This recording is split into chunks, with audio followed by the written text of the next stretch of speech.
Sonnet 153.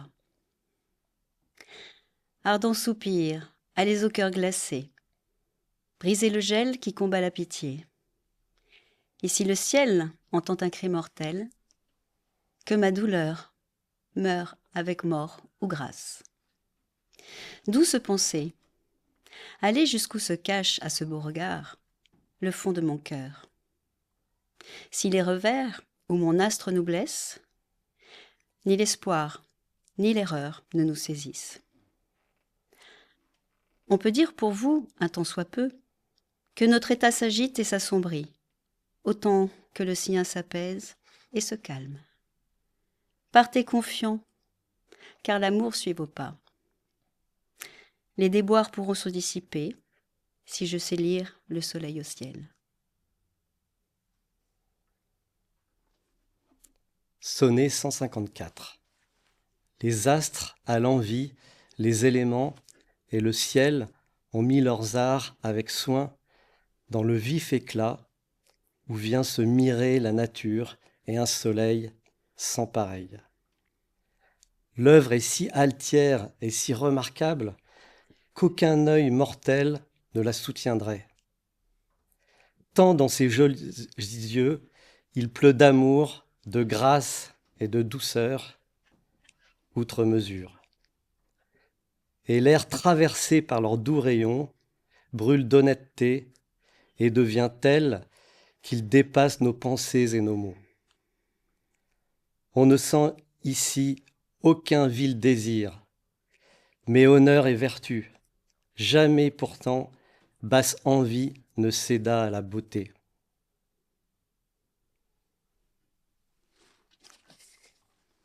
Sonnet 155. César et Zeus n'auraient jamais fureur prête à foudroyer l'un, à blesser l'autre, qui ne se laisse apitoyer, tous deux laissant tomber leurs armes ordinaires. Madame pleurait. Monseigneur voulut que je la voie et entende ses pleurs, pour me combler de deuil et de désir, jusqu'au fond de la moelle de mes os. Amour me dépeignit ses doux sanglots. Il les sculpta, gravant dans le diamant de mon cœur ce suave poème qu'avec des clés, solides, ingénieuses, il revisite souvent pour extraire des larmes rares de graves soupirs. Sonnet 156. J'ai vu sur terre des mœurs angéliques et au ciel des beautés au monde unique. Leur souvenir tant me plaît et me peine que ce que je vois est fumée, rêve, ombre. J'ai vu pleurer ces deux belles lumières qui souvent rendent le soleil jaloux. J'ai entendu des mots plaintifs qui font voguer les monts et arrêtent les fleuves. Amour, valeur, pitié, douleur, conscience, formaient en pleurs des accords plus suaves que tout ce que l'on entend dans le monde. Le ciel inclinait tant à l'harmonie qu'on ne voyait frémir aucune feuille, si doux était l'air, si calme le vent. Sonnet 157. Ce jour toujours amer et honoré m'envoya au cœur une image vive que ni talent ni style ne décrivent. Mais en mémoire j'y reviens souvent. Ces gestes empreints de grande piété et ces doux gémissements si plaintifs me faisaient douter qu'elle fût mortelle ou divine quand le ciel l'apaisait. Ses cheveux d'or fin et son teint de neige tiède, ses cils d'ébène et ses yeux astres d'où amour lançait les flèches au but. Sa bouche de rose rouge, ses dents de perles, formaient des phrases souffrantes. Ses soupirs en feu, ses pleurs de cristal.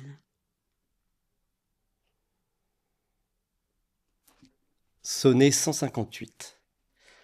Où que mes yeux là se posent et errent, pour calmer le désir qui les invite, je vois le portrait de ma belle dame, afin que mon amour se renouvelle. Elle semble inspirer au noble cœur haute pitié d'une douleur gracieuse. Outre ma vue, elle atteint mes oreilles, d'une voix vivante et de saints soupirs. Amour et vérité disent ensemble que je n'ai jamais vu sous les étoiles pareille beauté à travers le monde. Jamais je n'entendis de mots si doux et si compassionnels, et le soleil ne vit yeux si beaux faire ses pleurs si beaux.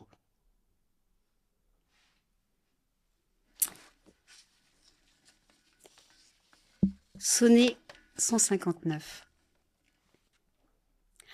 En quelle part du ciel, en quelle idée, nature prit modèle de ces traits si gracieux, afin de représenter ici-bas ce qui là-haut se pouvait? Quelle nymphe des eaux, quelle déesse des bois, défie boucle de pareille heure au vent? Quel cœur réunit ces vertus, quoique leur assemblage soit ma mort? Il est vain de chercher beauté divine si l'on n'a pas vu les yeux de madame, lorsque suavement elle les tourne. Comment amour guérit et tue, l'ignore qui ignore la douceur de ses soupirs, des paroles, du rire de madame. Sonnet 160. Amour et moi sommes pris de stupeur, comme devant une chose incroyable. En la voyant bavarder et sourire, pareille à elle seule, incomparable. Mes deux astres fidèles étincellent au firmament de ces deux yeux tranquilles, qu'aucun feu n'égale pour enflammer qui porte l'amour jusqu'à ses hauteurs. Et quel miracle lorsqu'elle prend place dans l'herbe, plus fleur que fleur, qu'elle presse sur son sein blanc et pur un vert bouquet. Quelle douceur en la saison nouvelle, que de la voir pensive et solitaire, mêlant ses boucles d'or, deux fleurs tissées.